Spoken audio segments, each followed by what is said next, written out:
Hello friends, यदि आप किसी भी परीक्षा की तैयारी कर रहे हैं तो आप सभी के लिए ये सेशन महत्वपूर्ण होने वाला है, क्योंकि इस सेशन में आप सभी के लिए जीके जीएस के महत्वपूर्ण 50 क्वेश्चन लाए गए हैं जो आप सभी की प्रीवियस ईयर परीक्षाओं में पूछे जा चुके हैं। ये आप सभी का पार्ट 1 का वीडियो आप सभी के सामने है। इसके बाद आप सभी के अन्य पार्ट इसी तरीके आप सभी से डिस्कस किए जाएंगे। तो देखते हैं, अपना पहला क्वेश्चन पूछा गया है, वेद समाज के बारे में निम्नलिखित में से कौन सा कथन सही है। पहला कथन है कि इसकी स्थापना सन 1864 में मद्रास यानी कि चेन्नई में हुई थी। दूसरा कथन है, इसने जाति विहित को खत्म करने और विधवा पुनर्विवाह और महिला शिक्षा को बढ़ावा देने के लिए काम किया था। तो इसका सही आंसर क्या हो जाएगा? हमारा पहला कथन और दूसरा कथन दोनों सही है। ये आपकी परीक्षा में पूछा गया सवाल है। अगर बात की जाती है कि वेद समाज की स्थापना किसने की थी, तो आप सभी को याद कर लेना इन दोनों नामों को, केशव चंद्र सेन और के श्रीधरालू नायडू ने सन 1864 में इसकी स्थापना की थी। कहाँ पर? तो मद्रास, यानी कि वर्तमान में कहाँ पर है मद्रास? तो चेन्नई में है। देखते हैं दूसरा नंबर क्वेश्चन, निम्नलिखित में से किसने महात्मा गांधी को महिलाओं को नमक सत्याग्रह आंदोलन में भाग लेने की अनुमति देने के लिए सहमत किया था? तो इसका सही आंसर आप सभी का हो जाएगा कमला देवी चट्टोपाध्याय। इन्होंने महात्मा गांधी को महिलाओं को नमक सत्याग्रह में भाग लेने के लिए अनुमति देने के लिए सहमत किया था। बात की जाए नमक सत्याग्रह की, तो आप सभी के इंपॉर्टेंट क्वेश्चन इससे पूछे जा चुके हैं आप सभी की परीक्षाओं में। तो दो डेट हैं, आप सभी को इन्हें याद कर लेना है। 12 मार्च 1930 इसको क्या हुआ था, तो यहाँ से आप सभी की नमक सत्याग्रह की शुरुआत हुई थी। कहाँ से? तो साबरमती से। कहाँ से? तो साबरमती से इसकी शुरुआत हुई थी। गांधी जी ने अपने 78 सहयोगियों के साथ, कितने? तो 78 सहयोगियों के साथ लगभग 390 किलोमीटर की यात्रा तय की थी। कितने दिनों में? तो 24 दिनों में तय की थी, यानी कि 6 अप्रैल 1930 को पहुंचते हैं डांडी। डांडी पर पहुंचने के बाद वहां पर ये सविनय अवज्ञा आंदोलन की शुरुआत करते हैं। इंपॉर्टेंट है आप सभी के लिए जो भी पॉइंट आप सभी से डिस्कस किए गए हैं। तीसरा नंबर क्वेश्चन देखते हैं, निम्नलिखित में से किसे अशुद्धियों से मुक्त प्राकृतिक जल का सबसे शुद्ध रूप माना जाता है? इसका सही आंसर क्या हो जाएगा? तो झरने का जल इसका सही आंसर हो जाएगा। अगर बात की जाती है, आप सभी के पेपर में एक क्वेश्चन आता है कि बताइए जल में हाइड्रोजन और ऑक्सीजन को उनके द्रव्यमान का अनुपात में रखिए। तो इसका सही आंसर क्या हो जाएगा? तो 1:8, यानी हाइड्रोजन और ऑक्सीजन का अनुपात क्या होता है उनके द्रव्यमान के अनुसार? तो 1:8 होता है। चौथा नंबर क्वेश्चन है, ग्रामीण रोजगार सृजन कार्यक्रम REGP में कब शुरू किया गया था? इसका सही आंसर क्या हो जाएगा? तो इसका सही आंसर हो जाएगा 1 अप्रैल वर्ष 1995 में ग्रामीण रोजगार सृजन कार्यक्रम की शुरुआत की गई थी।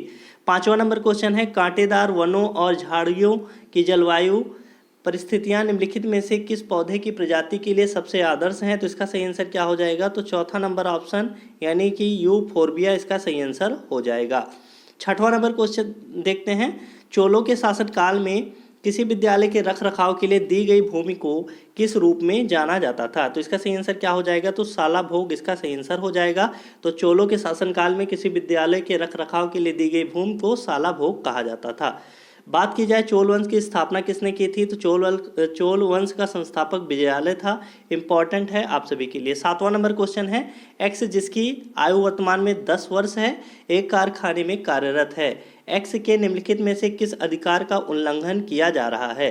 तो आप सभी को याद कर लेना है, शोषण के विरुद्ध अधिकार का उल्लंघन किया जा रहा है एक्स का, क्योंकि एक्स की वर्तमान आयु 10 वर्ष है। और आप सभी के अनुच्छेद 24 में, किसमें? तो अनुच्छेद 24 में बताया गया है कि किसी भी बालक को जिसकी आयु 14 वर्ष से कम है या 14 वर्ष है, उसे किसी कारखाने में या अन्य किसी जगह पर कार्य नहीं करवाया जा सकता है एज ए लेबर। आप सभी के लिए इम्पॉर्टेंट है।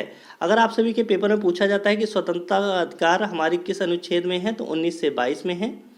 और समता का अधिकार कब से कहाँ तक है? तो ये आप सभी का हो जाएगा 14 से 18। और धार्मिक स्वतंत्रता के अधिकार की बात की जाती है तो 25 से 28 इसका सही आंसर हो जाएगा। मौलिक अधिकार की अगर आप सभी से बात की जाती है कि मौलिक अधिकारों का वर्णन किस भाग में किया गया है, तो भाग 3 में किया गया है भारतीय संविधान के। और वर्तमान में कितने मौलिक अधिकार हैं? तो 6 मौलिक अधिकार भारतीय संविधान द्वारा प्रदान किए गए हैं नागरिकों को। इंपॉर्टेंट क्वेश्चन है आप सभी के लिए। अगला क्वेश्चन देखते हैं, 8वां नंबर क्वेश्चन है, पूछा गया है, सागा दावा या तिहरा सौभाग्यशाली ब्लेस्ड महोत्सव भारत के किस राज्य में मनाया जाता है? इसका सही आंसर क्या हो जाएगा? तो सिक्किम इसका सही आंसर हो जाएगा। इंपॉर्टेंट क्वेश्चन है आप सभी के लिए, इसे याद कर लेना है। अगला क्वेश्चन देखते हैं, निम्नलिखित में से किस देश में झूम कृषि को कोनिको के नाम से जाना जाता है? तो इसका सही आंसर क्या हो जाएगा? तो वेनेजुएला इसका सही आंसर हो जाएगा। इंपॉर्टेंट है आप सभी के लिए। 10वां नंबर क्वेश्चन देखते हैं।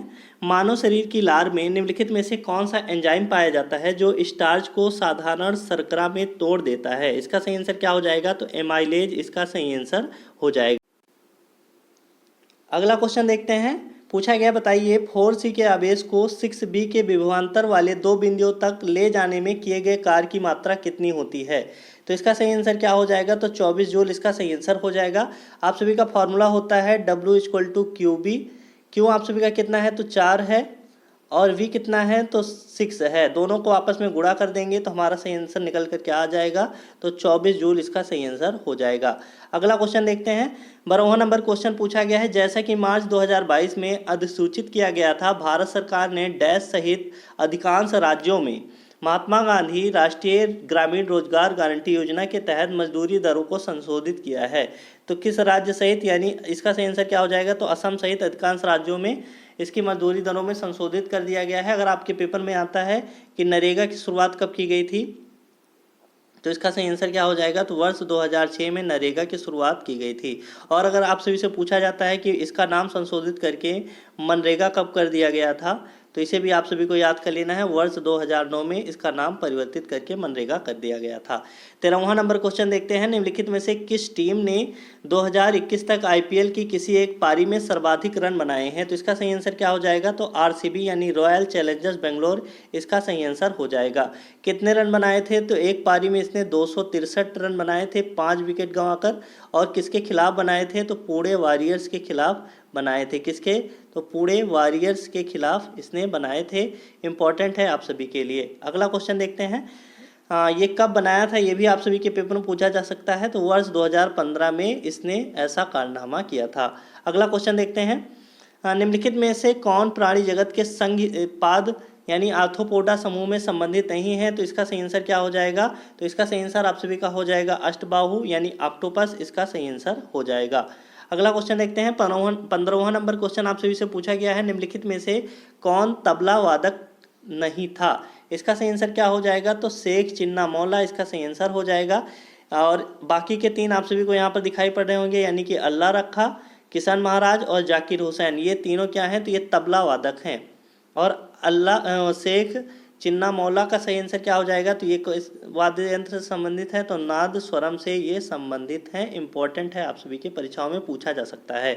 16वां नंबर क्वेश्चन देखते हैं। वर्ष 2008 में बीजिंग ओलंपिक्स में किस भारतीय मुक्केबाज ने मुक्केबाजी बॉक्सिंग में मिडिल वेट वर्ग यानी कि डिवीजन में कांस्य पदक जीता था? तो इसका सही आंसर आप सभी का क्या हो जाएगा? तो विजेंदर सिंह इसका सही आंसर हो जाएगा। इंपॉर्टेंट है आप सभी के लिए। तो आप सभी अगर देख रहे होंगे तो वर्ष 2008 से आप सभी की परीक्षाओं में क्वेश्चन पूछे जाते हैं, तो आप सभी को इससे पता चल रहा होगा कि आप सभी के क्वेश्चन बनते कैसे हैं आप सभी की परीक्षाओं में। अगला क्वेश्चन देखते हैं। 17वां नंबर क्वेश्चन है। पूछा गया, एक किले के बारे में निम्नलिखित कथनों पर विचार कीजिए। पहला कथन है, इसे मूल रूप से मनकल के नाम से जाना जाता है। पहला ऑप्शन है, इसे वर्ष 1143 में एक पहाड़ी की चोटी पर बनाया गया था। उपरोक्त कथनों में से किस किले के बारे में ऐसी बातें बताई जा रही हैं? तो इसका सही आंसर क्या हो जाएगा? तो गोलकुंडा का किला इसका सही आंसर हो जाएगा। वर्तमान में ये कहाँ पर स्थित है? तो तेलंगाना में स्थित है। कहाँ पर? तो तेलंगाना में स्थित है। इंपॉर्टेंट है आप सभी के लिए। अगला क्वेश्चन देखते हैं। देवाशीष पांडा को हाल ही में किसके प्रमुख के रूप में नियुक्त किया गया है? इसका सही आंसर क्या हो जाएगा? तो IRDAI इसका सही आंसर हो जाएगा। तो देवाशीष पांडा को हाल ही में IRDAI के प्रमुख के रूप में नियुक्त किया गया है। 19 नंबर क्वेश्चन देखते हैं। केंद्रीय बजट 2022-23 के अनुसार राष्ट्रीय राजमार्ग नेटवर्क के विस्तार के लिए लगभग कितनी राशि आवंटित की गई है? तो इसका सही आंसर क्या हो जाएगा? तो 20,000 करोड़ इसका सही आंसर हो जाएगा। तो केंद्रीय बजट 2022-23 के अनुसार राष्ट्रीय राजमार्ग नेटवर्क विस्तार के लिए लगभग 20,000 करोड़ रुपए की राशि आवंटित की गई है। 20वां नंबर क्वेश्चन देखते हैं। भरतनाट्यम किस भारतीय राज्य का शास्त्रीय नृत्य है? इसका सही आंसर क्या हो जाएगा? तो तमिलनाडु इसका सही आंसर हो जाएगा। केरल का क्या है? तो मोहिनीअट्टम है। मोहिनीअट्टम है। मणिपुर का क्या है? तो मणिपुरी। असम का क्या है? तो आप सभी को बताना है असम का कौन सा लोक नृत्य है। अगला क्वेश्चन देखते हैं। प्राचीन भारत में महाजनपदों के शासक फसलों की उपज के रूप में कितनी दर वसूलते थे? तो इसका सही आंसर क्या हो जाएगा? तो 1/6 भाग लेते थे। इंपॉर्टेंट है आप सभी के लिए। अगला क्वेश्चन देखते हैं। 22वां नंबर क्वेश्चन है, भारतीय संविधान के अनुसार प्रधानमंत्री की नियुक्ति किसके द्वारा की जाती है? तो जैसा कि आप सभी के अनुच्छेद 74 और किसमें 74 और 75 में वर्णित है मंत्रिपरिषद, इसमें बताया गया है कि प्रधानमंत्री की नियुक्ति किसके द्वारा की जाती है? तो राष्ट्रपति के द्वारा इसकी नियुक्ति की जाती है। मंत्रिपरिषद में बहुमत दल के नेता को प्रधानमंत्री नियुक्त करता है भारत का राष्ट्रपति। अगला क्वेश्चन देखते हैं। 23वां नंबर क्वेश्चन, यामिनी कृष्णमूर्ति किस शास्त्रीय नृत्य शैली के लिए प्रसिद्ध हैं? इसका सही आंसर क्या हो जाएगा? तो भरतनाट्यम और कुचिपुड़ी इसका सही आंसर हो जाएगा। कुचिपुड़ी कहाँ का है? तो आंध्र प्रदेश का है। और भरतनाट्यम हमने आप सभी को अभी बताया है, इसका सही आंसर क्या हो जाएगा? तो तमिलनाडु इसका सही आंसर हो जाएगा। मोहिनीअट्टम कहाँ का है? तो केरल का। और मणिपुर का है। उड़ीसा का है। कुचिपुड़ी आंध्र प्रदेश का। मोहिनीअट्टम केरल का। अगला क्वेश्चन देखते हैं। 24 नंबर क्वेश्चन में पूछा गया है, 2011 की जनगणना के अनुसार केरल की साक्षरता दर कितनी थी? अनुमानित सीमा आप सभी को बताने हैं। तो इसका सही आंसर क्या हो जाएगा? तो 91 से 95% इसका सही आंसर हो जाएगा। तो केरल की साक्षरता दर 91 से 95% तक थी।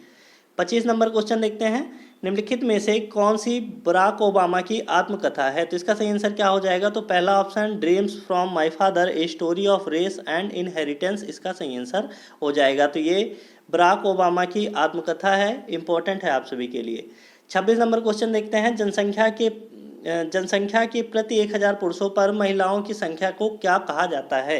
तो क्या बोला जाता है इसे? तो लिंग अनुपात इसे कहा जाता है। इंपॉर्टेंट है आप सभी के लिए। अगर आप सभी के पेपर में आता है कि वर्तमान में भारत में 2011 की जनगणना के अनुसार 1000 पुरुषों पर कितनी महिलाएं हैं? तो 943 इसका सही आंसर हो जाएगा। इंपॉर्टेंट है आप सभी के लिए। और सबसे ज़्यादा लिंगानुपात अगर देखा जाए किस राज्य में है, तो किस में है? तो केरल इसका सही आंसर हो जाएगा। और केरल में सबसे ज़्यादा साक्षरता दर भी है। 27 नंबर क्वेश्चन देखते हैं। फीफा विश्व कप 2022 की मेजबानी कौन सा देश करेगा? इसका सही आंसर क्या हो जाएगा? तो कतर इसका सही आंसर हो जाएगा। तो फीफा विश्व कप 2022 की मेजबानी कतर करेगा। अगला क्वेश्चन देखते हैं। 28 नंबर क्वेश्चन पूछा गया है, भारत के किस राज्य में नटंजलि उत्सव मनाया जाता है? तो इसका सही आंसर क्या हो जाएगा? तो तमिलनाडु इसका सही आंसर हो जाएगा। नटंजलि उत्सव तमिलनाडु में मनाया जाता है। 29 नंबर क्वेश्चन है, छोटे राज्यों के कुछ अपवादों के अतिरिक्त राज्य विधानसभा में सदस्यों की संख्या कितनी होती है? तो इसका सही आंसर आप सभी का क्या हो जाएगा? तो इसका सही आंसर आप सभी का हो जाएगा 60 से 500 तक सदस्यों की संख्या होती है राज्य विधानसभा में। और कुछ अपवाद हैं छोटे राज्य, उनको छोड़कर ये बात की गई है। 30 नंबर क्वेश्चन देखते हैं। अप्रैल 2022 तक उपलब्ध जानकारी के अनुसार भारत के पड़ोसी देश भूटान की राजधानी कौन सा शहर है? इसका सही आंसर क्या हो जाएगा? तो थिम्पू इसका सही आंसर हो जाएगा। तो भूटान की वर्तमान में राजधानी कौन सी है? तो थिम्पू है। ढाका किसकी है? तो बांग्लादेश की राजधानी क्या है? तो ढाका है। और बीजिंग किसकी राजधानी है? तो चीन की राजधानी है। अगला क्वेश्चन देखते हैं। 31 नंबर क्वेश्चन, बोनालू देवी महाकाली की पूजा के लिए मनाया जाने वाला एक हिंदू त्योहार है, या निम्नलिखित में से किस राज्य में मनाया जाता है? इसका सही आंसर आप सभी का क्या हो जाएगा? तो तेलंगाना इसका सही आंसर हो जाएगा। तो बोनालू देवी महाकाली की पूजा के लिए मनाया जाने वाला एक हिंदू त्योहार है। ये कहाँ पर मनाया जाता है? तो तेलंगाना इसका सही आंसर हो जाएगा। 32 नंबर क्वेश्चन है, किस प्रकार की महापाषाण संरचना कब्र या स्मारक में कब्र के चारों ओर पत्थर के टुकड़ों को गोलाकार आकृति में स्थापित किया जाता था? तो इसका सही आंसर आप सभी का क्या हो जाएगा? तो इसका सही आंसर हो जाएगा संगोरा वृत्त इसका सही आंसर है। 33 नंबर क्वेश्चन देखते हैं। मानव शरीर में निम्नलिखित में से कौन सी ग्रंथि या अंग पित्त रस का स्राव करती है? इसका सही आंसर क्या हो जाएगा? तो यकृत इसका सही आंसर हो जाएगा। तो मानव शरीर में कौन सी ग्रंथि है जो पित्त रस को स्रावित करती है? तो इसका सही आंसर आप सभी का हो जाएगा यकृत। अगला क्वेश्चन देखते हैं। 34 नंबर क्वेश्चन आप सभी से पूछा गया, भारत में इनमें से किस संस्था द्वारा 1 रुपए के करेंसी नोट और सिक्के निर्गत किए जाते हैं? तो इसका सही आंसर क्या हो जाएगा? तो वित्त मंत्रालय इसका सही आंसर हो जाएगा। वर्तमान में आप सभी के वित्त एवं कारपोरेट मंत्री कौन है? तो आप सभी को याद कर लेना है, निर्मला सीतारमण वर्तमान में वित्त मंत्री हैं कैबिनेट मंत्रिमंडल में।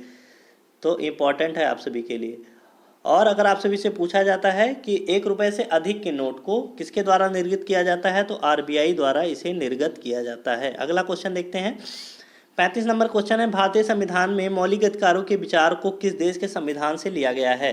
तो इसका सही आंसर क्या हो जाएगा? तो यूएसए के संविधान से लिया गया है मौलिक अधिकारों को, इम्पोर्टेंट है। और अब से पूछा जाता है कि आयरलैंड से क्या लिया गया है? तो राज्य के नीति निर्देशक तत्वों को लिया गया है। ऑस्ट्रेलिया से समवर्ती सूची को लिया गया है। और आप सभी के पेपर में पूछा जाता है कि दो चीज़ें आप सभी से पूछा जाता है, कौन कौन सा? तो विधि के मतलब कानून के समान संरक्षण तो कहाँ से हो जाएगा? तो यूएसए से हो जाएगा। और कानून के समक्ष समता या विधि के समक्ष समता, तो इसका सही आंसर क्या हो जाएगा? तो ब्रिटेन इसका सही आंसर हो जाएगा। मौलिक अधिकारों के बारे में आप सभी से बात की जा रही है। तो भारतीय नागरिकों को 6 मौलिक अधिकार प्राप्त हैं, पहले 7 था और 7वां मौलिक अधिकार था संपत्ति का अधिकार, उसे हटा दिया गया है, वर्तमान में 6 हैं। और आप सभी के पेपर में पूछा जाता है कि किस भाग में मौलिक अधिकारों का वर्णन किया गया है? तो भाग 3 इसका सही आंसर हो जाएगा। किस अनुच्छेद में किया गया है? तो अनुच्छेद 12 से 35 में इसका वर्णन किया गया है मौलिक अधिकारों का। इंपॉर्टेंट है आप सभी के लिए जो भी जानकारी आप सभी से शेयर की गई है। 36 नंबर क्वेश्चन देखते हैं, सत्रिया किस भारतीय राज्य का शास्त्रीय नृत्य है? इसका सही आंसर क्या हो जाएगा? तो असम इसका सही आंसर हो जाएगा। असम की राजधानी क्या है? तो दिसपुर इसकी राजधानी है। और सत्रिया असम का लोक शास्त्रीय नृत्य है। 37 नंबर क्वेश्चन देखते हैं, भारत की निम्नलिखित में से कौन सी नदी बंगाल की खाड़ी में गिरती है? इसका सही आंसर आप सभी का क्या हो जाएगा? तो इसका सही आंसर हो जाएगा गोदावरी। ये कहाँ पर गिरती है? तो बे ऑफ बंगाल यानी बंगाल की खाड़ी में गिरती है। बाकी ये 3 जो नदियाँ आप सभी को दिखाई पड़ रही होंगी यानी तापी, माही और नर्मदा, ये 3 नदियाँ कहाँ पर गिरती हैं? तो अरब सागर में गिरती हैं। इंपॉर्टेंट है आप सभी के लिए क्योंकि ये क्वेश्चन आप सभी के परीक्षा में पूछा गया है। अगला क्वेश्चन देखते हैं, 38 नंबर क्वेश्चन, निम्नलिखित भारतीय नर्तकियों में से कौन भारतीय इतिहास की पहली महिला थी जिन्हें राज्यसभा के सदस्य के रूप में नामित किया गया था? तो इसका सही आंसर आप सभी का क्या हो जाएगा? तो इसका सही आंसर हो जाएगा रुक्मणी देवी अरुणडेल, इसका सही आंसर हो जाएगा। ये भारतीय नर्तकियों में से पहली थी जिन्हें भारतीय इतिहास की पहली नर्तकी थी जिन्हें राज्यसभा के सदस्य के रूप में नामित किया गया था। अगला क्वेश्चन देखते हैं, 39 नंबर क्वेश्चन है, पूछा गया है इनमें से किसने टोक्यो ओलंपिक 2020 में भाला फेंक स्पर्धा में भारत के लिए स्वर्ण पदक प्राप्त किया है? तो इसका सही आंसर क्या हो जाएगा? तो नीरज चोपड़ा इसका सही आंसर हो जाएगा। अगर आप सभी के पेपर में आता है कि भाला फेंक दिवस कब मनाया जाता है, तो इसका सही आंसर क्या हो जाएगा? तो 7 अगस्त इसका सही आंसर हो जाएगा। अगला क्वेश्चन देखते हैं, 40 नंबर क्वेश्चन, डैश में सभी निर्जीव घटक शामिल होते हैं जैसे हवा, बादल, धूल, भूमि, पहाड़, नदियाँ, तापमान, आर्द्रता, जल, जलवाष्प, रेत इत्यादि। तो इसमें आप सभी को बताना है किसमें शामिल होते हैं। तो इसका सही आंसर क्या हो जाएगा? तो अजैविक वातावरण में ये सभी शामिल होते हैं। इंपॉर्टेंट क्वेश्चन है आप सभी के लिए। 41 नंबर क्वेश्चन देखते हैं, निम्नलिखित में से किस तत्व की परमाणु त्रिज्या सबसे अधिक है? इसका सही आंसर क्या हो जाएगा? तो लिथियम इसका सही आंसर हो जाएगा। इंपॉर्टेंट है आप सभी के लिए क्योंकि आपकी परीक्षा में इसे पूछा गया है और आप सभी की आने वाली परीक्षाओं में भी इसे पूछा जा सकता है। 42वां नंबर क्वेश्चन देखते हैं, 2021 आईसीसी T20 विश्व कप में खेले गए मैचों की मेजबानी इनमें से किन देशों ने की थी? तो इसका सही आंसर क्या हो जाएगा? तो यूएई यानी कि संयुक्त अरब अमीरात और ओमान ने पुरुष T20 विश्व कप में खेले गए मैचों की मेजबानी की थी। अगर आप सभी से पूछा जाता है कि विजेता टीम कौन सी रही थी, तो ऑस्ट्रेलिया विजेता टीम रही थी। और उप विजेता टीम कौन सी रही थी? तो न्यूजीलैंड उप विजेता टीम रही थी। ऑस्ट्रेलिया ने न्यूजीलैंड को 8 विकेट से हरा दिया था। इंपॉर्टेंट है आप सभी के लिए क्योंकि आपकी परीक्षा में से पूछा जा सकता है कि वर्ष 2021 में आईसीसी T20 विश्व कप 2021 की विजेता टीम कौन सी रही है।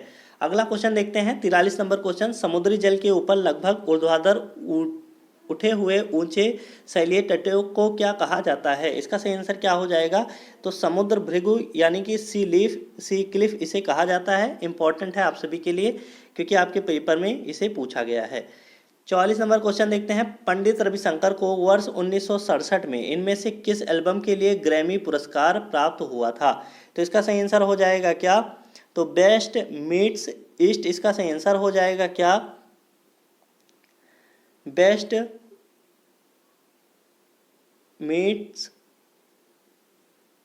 ईस्ट इसका सही आंसर हो जाएगा। तो इन्हें किसको? तो पंडित रविशंकर को वर्ष 1967 में इनके एल्बम बेस्ट मीट्स ईस्ट के लिए ग्रैमी पुरस्कार प्राप्त हुआ था। 45 नंबर क्वेश्चन देखते हैं, अकबर का राजस्व मंत्री इनमें से कौन था?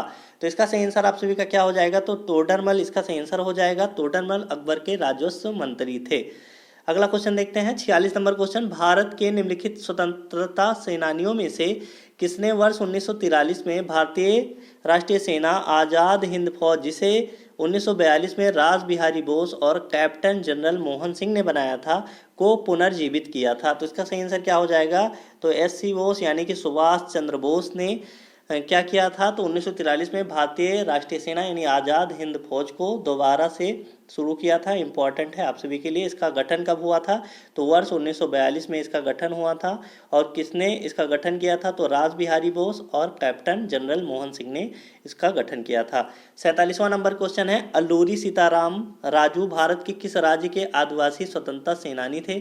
तो इसका सही आंसर क्या हो जाएगा? तो आंध्र प्रदेश इसका सही आंसर हो जाएगा। इंपॉर्टेंट है आप सभी के लिए, आपके पेपर में पूछा गया है। 48 नंबर क्वेश्चन है, जगन्नाथ स्मार्ट टाउनशिप योजना भारत की किस राज्य सरकार द्वारा शुरू की गई थी? इसको आप सभी को बताना है। इसका सही आंसर क्या हो जाएगा? तो इसका सही आंसर हो जाएगा आंध्र प्रदेश। इंपॉर्टेंट है आप सभी के लिए। और 49वां नंबर क्वेश्चन देखते हैं, सुंदरी वृक्ष कहाँ पाए जाते हैं? 4 ऑप्शन आप सभी के सामने है, Ganga Brahmaputra delta, Godavari delta, Mahanadi delta और मुथुपेट डेल्टा। इसका सही आंसर क्या हो जाएगा? तो सुंदरी वृक्ष गंगा ब्रह्मपुत्र डेल्टा में पाए जाते हैं। इसे आप सभी को मोस्ट इंपॉर्टेंट है, याद कर लेना है। 50वां नंबर क्वेश्चन देखते हैं, गॉन गर्ल नामक पुस्तक इनमें से किसके द्वारा लिखी गई है? तो इसका सही आंसर क्या हो जाएगा? तो गिलियन फ्लिन द्वारा इसे लिखा गया है। इंपॉर्टेंट है आप सभी के लिए। और टोटल आप सभी से देखा जाए तो आज 50 क्वेश्चन डिस्कस किए गए हैं। आप सभी को बताना है ये सेशन कैसा लगा है, क्योंकि जो भी ये क्वेश्चन आप सभी के 50 क्वेश्चन लिए गए हैं आप सभी के एसएससी एमटीएस वर्ष 2021 में पूछे गए क्वेश्चन हैं। ऐसे ही आप सभी को अन्य क्वेश्चन करवाए जाएंगे जो आप सभी की परीक्षाओं के लिए इंपॉर्टेंट होने वाले हैं, क्योंकि यही सब क्वेश्चन आप सभी के रिपीट होते रहते हैं। और इनसे जुड़ी हुई अन्य जानकारी भी आप सभी को दी जाएगी, तो इससे एडिशनल जानकारी भी आप सभी के प्राप्त होने से अन्य क्वेश्चन भी आप सभी के तैयार होते रहेंगे। तो मिलेंगे आप सभी को पार्ट 2 की वीडियो में। तब तक के लिए नमस्कार, जय हिंद।